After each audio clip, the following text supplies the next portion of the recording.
Assalamualaikum warahmatullahi wabarakatuh. Perkenalkan, saya Ferlinda Yulistiawati dari D4 Sistem Informasi Geografis. Di sini saya mengikuti praktikum pemrograman web lanjut, yaitu pembuatan peta lokasi objek.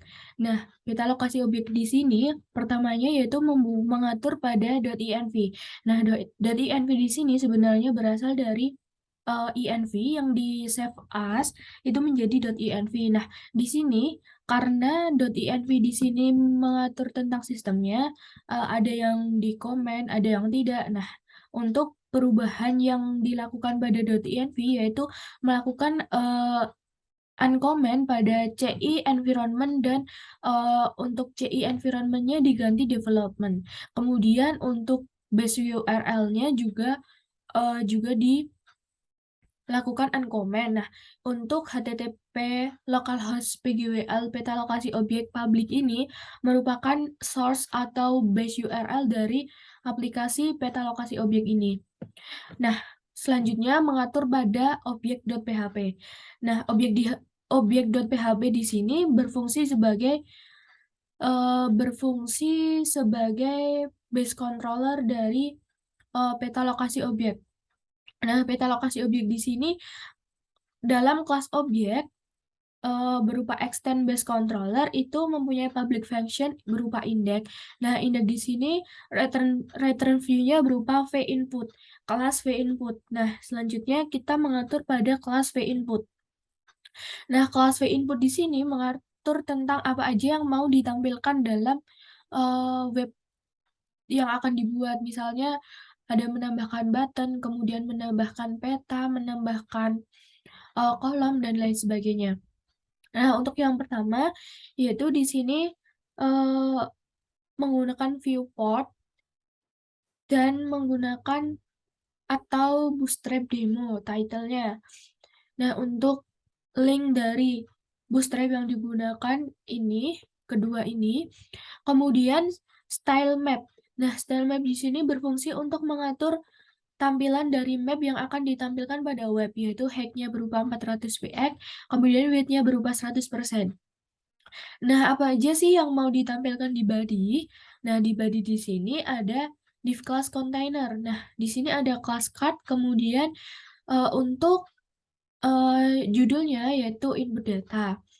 Nah, kemudian berada di card body itu apa aja? Yaitu input nama, kemudian labelnya berupa nama, kemudian from control input nama, kemudian untuk placeholder-nya atau perintah yang ditampilkan di kolomnya berupa isikan nama objek. Kemudian untuk div class yang kedua yaitu input deskripsi untuk from label. Nah, di sini input deskripsinya row-nya 3. Kemudian terdapat input longitude yaitu judulnya longitude, kemudian kelasnya from control, ID-nya input longitude, kemudian placeholder-nya isikan longitude. Kemudian untuk latitude kurang lebih sama yaitu input latitude kemudian from label. Nah, di sini untuk placeholder-nya isikan latitude. Nah, nantinya input longitude dan input latitude ini mau menggunakan secara otomatis yaitu menggunakan pengambilan dari bootstrap. Kemudian untuk div ID map-nya itu berupa di bawah map itu ada input foto yaitu input foto. Kemudian untuk buttonnya berupa submit yaitu kelas button primary yang bernama simpan. Nah, untuk yang selanjutnya yaitu menggunakan source dari bootstrap juga, kemudian menggunakan source dari livret. Nah, untuk var center di sini digunakan untuk mengatur titik tengah yang akan di-load pada peta ketika webnya ditampilkan. Nah, ini mengambil pada koordinat sekian yang berada pada Sleman. Kemudian set view-nya center, kemudian besarnya 13. Nah, tile layer-nya mengambil pada OpenStreetMap, kemudian zoom-nya 19, dan attribution-nya OpenStreetMap.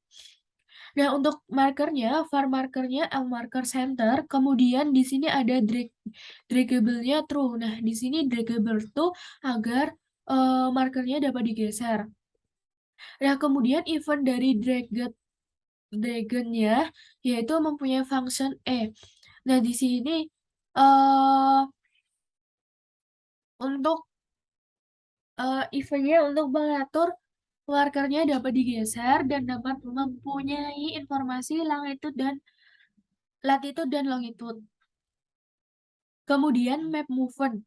Nah, map movement di sini digunakan untuk melakukan far center, map get center. Nah, ketika mapnya digeser, eee, maka markernya akan berada di posisi tengah. Kemudian set marker position. Nah, ini, marker set long, kemudian center draggable true. Kemudian update. Nah, dokumen get element by ID, input latitude dan input longitude. Kemudian ada pengaturan pada app. Nah, app di sini cuman mengatur eee,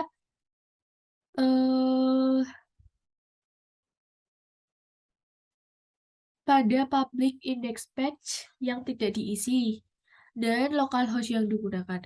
Kemudian mengatur pada routers.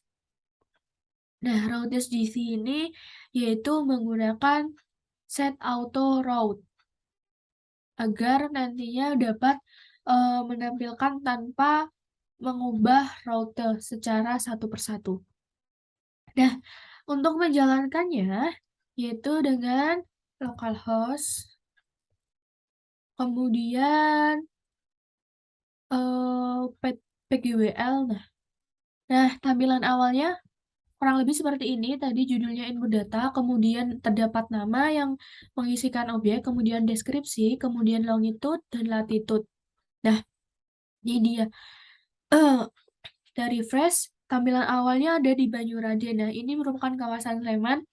Kemudian jika diklik, nah akan mengisikan longitude dan latitude. Kemudian jika petanya digeser, maka markernya akan berada tetap di tengah. Seperti itu. Kemudian untuk nama objek bisa diisikan misalnya bandara, kemudian landasan udara Adi Sucipto, Yogyakarta. Kemudian longitude dan latitude sudah terisi. Kemudian misalnya kita menambahkan gambar misalnya. Ini hanya